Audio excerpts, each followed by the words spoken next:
திரு செந்தில்வேல், இன்னைக்கு தென்பட்டது, அந்த மேடையில் தென்பட்டது இணக்கமா அல்ல கட்டாயமா? அதாவது நான் இந்த கேள்வி நான் இப்படி தான் புரிஞ்சுக்கிறேன்.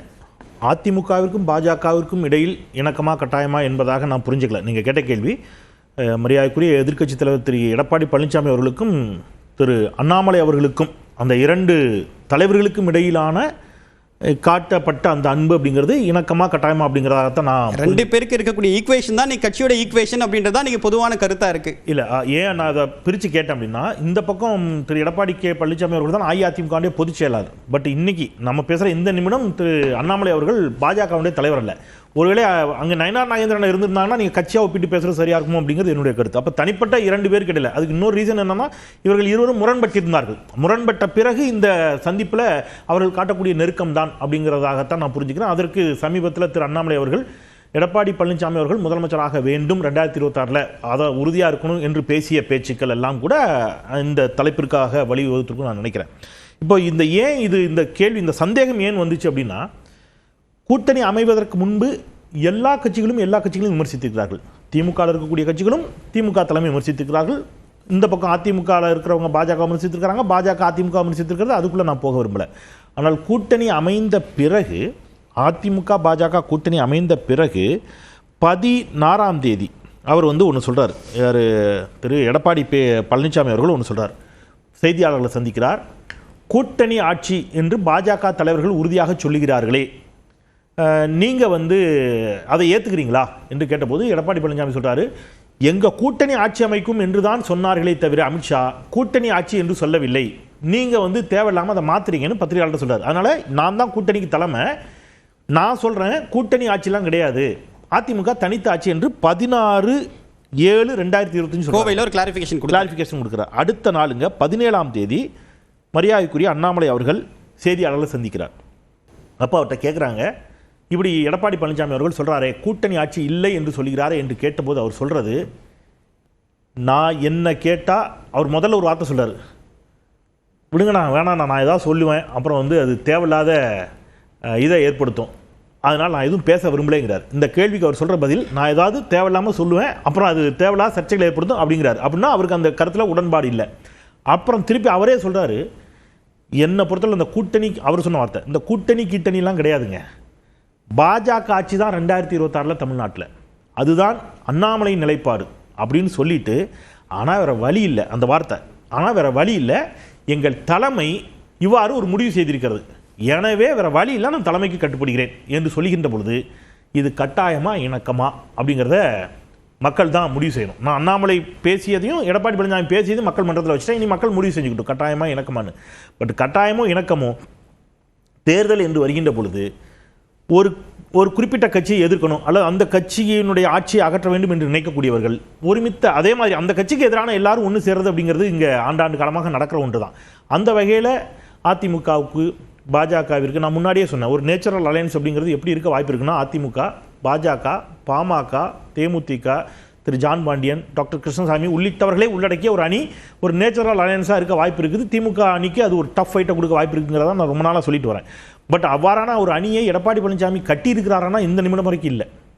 ஏன்னா இந்த நிமிடம் வரைக்கும் தேமுதிக கூட்டணிக்குள்ளே வரல. அவங்க பிரேமலதா விஜயகாந்த் தெளிவாக சொல்கிறாங்க, நாங்கள் மாநாட்டில் தான் சொல்லுவோம்னு சொல்லிட்டாங்க.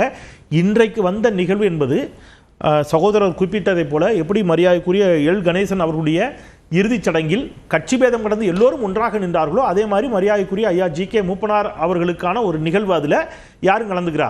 எல்.கே. சுதீஷும் கலந்து கொள்வதாகத்தான் நான் பார்க்கிறேன். அது ஒரு தேமுதிகவுக்கும் பாஜகவுக்கும் அல்லது தேமுதிகவுக்கும் அதிமுகவுக்கும் அந்த இடத்துல எதுவும் கூட்டணி தொடர்பான எந்த இணக்கமான ஒரு போக்கும் தென்பட்டதாக எனக்கு தெரியல. கூட்டணி உறுதியாகி இருக்கக்கூடிய அதிமுகவிற்கும் பாஜகவிற்கும் ஒரு இணக்கமான போக்கு, அது கட்டாயத்தின் பேரில் கூட்டணி வைத்தாலும் ஒரு இணக்கமான போக்கிற்கு செல்ல வேண்டிய தேவை அவசியம் பரஸ்பரம் இரண்டு பேருக்கும் இருக்கிறது. அதிமுகவுக்கும் இருக்குது, பாஜகவுக்கும் இருக்குது, தனிப்பட்ட முறையில் திரு எடப்பாடி பழனிசாமி அவர்களுக்கும் இருக்கிறது, தனிப்பட்ட முறையில் திரு அண்ணாமலை அவர்களுக்கும் இருக்கிறது. தேமுதிக நிலைப்பாட்டில் கடந்த காலத்தில் அதிமுக தேமுதிக கூட்டணி வச்சிருக்காங்க, பாஜக தேமுதிக கூட்டணி வச்சிருக்காங்க. இன்னைக்கு இரண்டு பேரும் ஒரே மேடையில் இருக்கும்போது தேமுதிக நட்பு ரீதியாக ஒரு நகர்வை மேற்கொள்றாங்க, அந்த மேடையில் உட்கார்றாங்க. ஆனால் முடிவுகளை தான் கடைசியில் சொல்லுவோம் அப்படின்னு சொல்கிறாங்களே தவிர்த்து அந்த நட்பை எந்த இடத்துலையும் டிஸ்டர்ப் பண்ண விரும்பல. அது தொடர்ந்து அவங்க இது பண்ண தான் விரும்பாங்க. பட் தேமுதிக கிட்ட இருந்து எதிர்முகாமுக்கு எந்த விதமான ஒரு சமிக்கையும் இல்லை. ஸோ அப்படி இருக்கும்போது அழைப்பு தமிழிசை சவுந்தரராஜன் தேமுதிக வரணும் அப்படின்றது ஒரு பாசிட்டிவ் சைன் தானே, இந்த இடத்துல ஒரு இணக்கத்தை தானே காட்டுது. இல்லை, தேமுதிகவுடைய கடந்த கால வரலாற்றிலேருந்து நீங்கள் எடுத்தீங்கன்னா தேமுதிக மற்ற கட்சிகளை போல இல்லை. நான் விமர்சன பார்வையில் வைக்கல, நான் அவங்க இங்கே பதில் சொல்கிறதுக்கு இல்லை, இருந்தாலும் நடந்த நிகழ்வு நீங்கள் கேட்டதுனால சொல்கிறேன். அவங்க கடைசி நிமிடம் வரைக்குமே வந்து அந்த சஸ்பென்ஸை மெயின்டைன் பண்ணியிருக்கிறாங்க. 2019 நாடாளுமன்ற தேர்தலை ஒட்டி மரியாதைக்குரிய நம்முடைய மோடி அவர்கள் வண்டலூரில் பரப்புரைக்காக வருகின்ற பொழுது கடைசி நிமிடம் வரைக்கும் தேமுதிக அந்த அணியில் இருக்குதா இல்லையான்னு யாருக்கும் தெரியாது. விஜயகாந்தினுடைய கட் அவுட் அங்கே செய்து வைக்க, ஏன்னா களத்திலேருந்து நான் இப்போ ரிப்போர்ட் பண்ணதுனால எனக்கு இன்னும் நல்லா தெரியும். விஜயகாந்தோட கட் அவுட்டை நிறுத்துறதா அப்படியே கீழே வைக்கிறதாங்கிறது ஒரு பெரும் குழப்பம் இருந்துச்சு. டிஜிட்டல் பேனராக ஸ்டேஜை மாற்றிட்டாங்க. டிஜிட்டலில் இது பார்த்தாங்க, ட்ரையல் பார்த்தாங்க. நாங்கள் இருந்தேன், விஜயகாந்த் அவருடைய படம் போட்டு ஒரு ட்ரையல், விஜயகாந்த் அவருடைய படம் போடாமல் ஒன்று பார்த்தாங்க. கடைசி நிமிடம் வரைக்கும் அவங்க வந்து கூட்டணியில் வந்து இருந்தாங்க. அன்றைக்கு வந்து திரு துரைமுருகன் அவர்களை போய் சந்தித்தது அதெல்லாம் சர்ச்சையானது நமக்கு தெரியும். அதனால் தேமுதிக சமீபத்தில் தமிழ்நாடு முதலமைச்சரை ஒரு துக்க விசாரிப்பதற்காக தான். அதே தேமுதிக 2016 மக்கள் நல கூட்டணி தங்கள் தலைமையில் அமையும் சொல்லிட்டு ஒரு முக்கியமான முடிவை பல வாரங்களுக்கு முன்னாடி அனௌன்ஸ் பண்ணாங்களே. எஸ், அந்த எலெக்ஷனில் வந்து அந்த எலெக்ஷன்லையும் கூட நீங்கள் வந்து என்ன நடந்துச்சுன்னா அதுக்கு பின்னாடி நடந்த நிகழ்வு பார்த்தீங்கன்னா தெரியும். அவர் கட்சி தொடங்கினேருந்து எடுத்திங்கன்னா மக்களோடும் ஆண்டவனோடு மட்டும்தான் கூட்டணி என்று சொன்னார். கடைசி நிமிடம் வரைக்கும் அதிமுக கூட்டணி இல்லை என்று சொன்னார். அப்புறம் அதிமுக கூட்டணி வைத்தார். அதனால் அவங்கள வந்து நம்ம எந்த இடத்துலையும் என்ன செய்ய முடியாது, தேமுதிக ஜட்ஜ் பண்ண முடியாது அப்படிங்கிறதா என்னுடைய பார்வை. அவங்கள நீங்கள் வந்து ஓகே இந்த அணிக்கு உறுதியாக வந்துருவாங்க அப்படிங்கிற அப்படி இருந்துச்சுன்னா இப்போவே அவங்க சொல்லலாம். இப்போவே சொல்கிறதுல என்ன ஒரு பலம் இருக்குது, ப்ளஸ் இருக்குன்னா, சார் ஒரு அணி இப்போ நீங்கள் திமுக அணிக்கு இருக்கக்கூடிய ஒரு பெரிய பலம் அப்படிங்கிறது ஒன்றுபட்ட அணியாக கடந்த பல தேர்தல்கள் சந்திக்கிறாங்க. அப்போ மக்கள் மத்தியில் அதுக்கு ஒரு நம்பகத்தன்மை இருக்கும். நீங்கள் கடைசி நிமிடம் வரை இங்கேயா அங்கேயா என்று போன எந்த கட்சியோட சேர்த்தாலும் சரி, அது திமுக அணியாக இருக்கட்டும் அதிமுக அணியாக இருக்கட்டும், கடைசி நிமிடம் வரைக்கும் உள்ளே வெளியே ஆட்டமாடி ஒரு கூட்டணி அமைதுன்னு வைங்களேன், அது தொண்டர்கள் மத்தியிலையும் கீழே ஒரு இணக்கமான போக்கை ஏற்படுத்தாது, மக்கள் மத்தியில் ஒரு நம்பகத்தன்மை ஏற்படுத்துவதில் சற்றே சிக்கலை ஏற்படுத்தக்கூடும். ஸோ தேமுதிகவினுடைய சாய்ஸ் அதிமுக கூட்டணியாக இருந்தால் இப்போயே அவங்க சொல்லியிருக்கலாம். அப்புறம் நான் நியூஸ் 18 ஒரு வீடியோ தான் பார்த்தேன், என்கிட்ட வேணால் இருக்குது. அதில் வந்து நீங்கள் அந்த அம்புக்குறி போட்டே காட்டி இன்றைக்கி சமூக வலைதளங்களில் அந்த வீடியோ வைரல் ஆச்சு, நீங்களும் பார்த்துருப்பீங்க.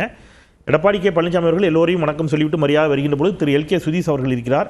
எல்கே சுதீஷ் அவரிடம் எடப்பாடி பழனிசாமி அவர்கள் அண்ணாமலைக்கும் எடப்பாடி பழனிசாமிக்கும் அந்த மேடையில் ஒரு இணக்கமான போக்கு தென்பட்டதை நீங்கள் பார்த்தீங்களா, அதே போக்கு எல்கே சுதீஷ் அவர்களுக்கும் எடப்பாடி பழனிசாமி அவர்களுக்கும் தென்பட்டதை நீங்கள் பார்த்தீர்களான்னு தெரியல. நான் பார்க்கல, ஒருவேளை தென்பட்டு நான் பார்க்காம இருந்தால் நான் வந்து என் கருத்தை மாற்றிக்கொள்ள தயாராக இருக்கிறேன். முதற்கட்ட கருத்தை எடுத்துக்கிறேன். திரு சேலம் மணிகண்டன், இந்த மேடையில் தென்பட்டது ஒரு இணக்கமா இல்லை வெற்றிக்கான சூழ்நிலையை இந்த இணக்கம் உறுதி செய்யும் அப்படின்னு கட்சியின் தலைமை நம்பத்தினால ஒரு கட்டாயமான சூழ்நிலையா மாறி இருக்கா? நியூஸ் 18 சொல்லதிகார நேயர்களுக்கு என்னுடைய மாலை வணக்கங்க. காமராஜருடைய அணுக்க தொண்டர், காமராஜருடைய வாரிசு அப்படின்னு எல்லாராலும் அறியப்பட்ட திரு கருப்பையா மூப்பனார், ஜி கே மூப்பனார்